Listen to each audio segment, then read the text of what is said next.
Before Meetup and Eat Up can begin, you'll need to do a little bit of preparation. Follow these 3 simple steps. Step 1. You're going to have to dress the place up a bit. Just like a food franchise, there are some standard pieces of artwork that you need to hang. Let's take a look. This civil rights poster needs to go up in a place everyone can see it. And Justice for All sums up the purpose of this poster well. It's a declaration that any child who comes to your Meetup and Eat Up site for a meal is welcome and will be respected. Think of this poster as your hours of operation, and post it on the front door or in the window of your building. Make sure the days of operation and meal times are accurate, and if it ever changes, be sure to update your hours of operation sign. If your lunch service area isn't obvious, write up some directions to help people find it. You will also receive a yard sign to advertise your meal service. Place it so it's visible to passers-by. Be ready for new kids and families that might drop in for a lunch.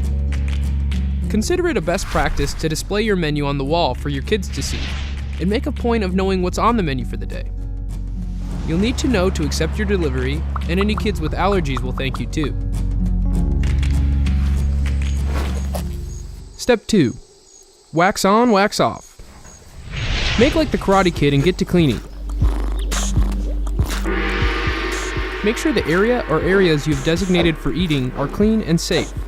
If you're eating at tables, make sure they are wiped and sanitized. If children sit on the floor or eat outside, make sure to keep the food safe and clean up the trash. Step 3. Prepare for your delivery. If you've designated a refrigerator to store meals, make sure it is clean and available. You need to keep food out of the danger zone. Keep cold food under 40 degrees and hot food above 140 degrees. To be sure, you'll want to put the food immediately into storage and only take it out when it's time to serve. Alright, let's take a look. Posters are up, dining room is clean, and the refrigerator is available for meals. That just about covers it. Bring on the delivery. Most meals are delivered shortly before service begins, but some may arrive the day before. You'll likely receive meals in containers, and will also receive cartons of milk. Your delivery person will hand you a receipt that verifies what's being dropped off. Read the details and make sure your delivered order has the quantity and type of meals you requested for the day, and a matching number of milks. If something doesn't add up, you'll need to change the information on the ticket to match what's actually there in front of you.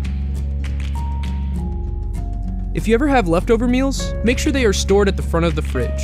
You'll need to remove the leftover lunches, fill the fridge with the newly delivered meals, and then place the lunches from yesterday back at the front to be served first.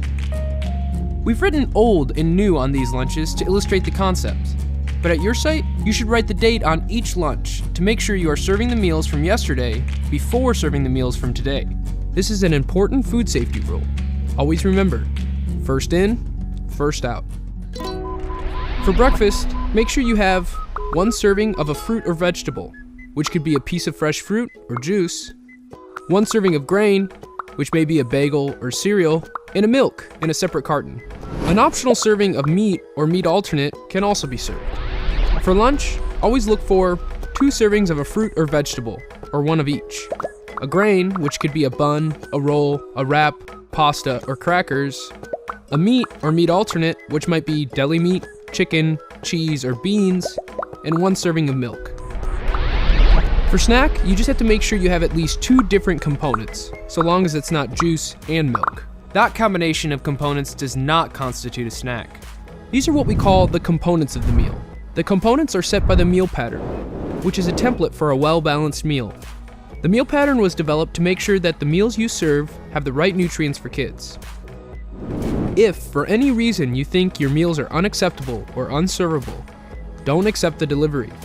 Contact your sponsor to arrange for other food. If it's all good, then sign and keep your copy. You'll need a copy of all your delivery receipts or pack sheets as a part of your record keeping, so designate a folder to store them.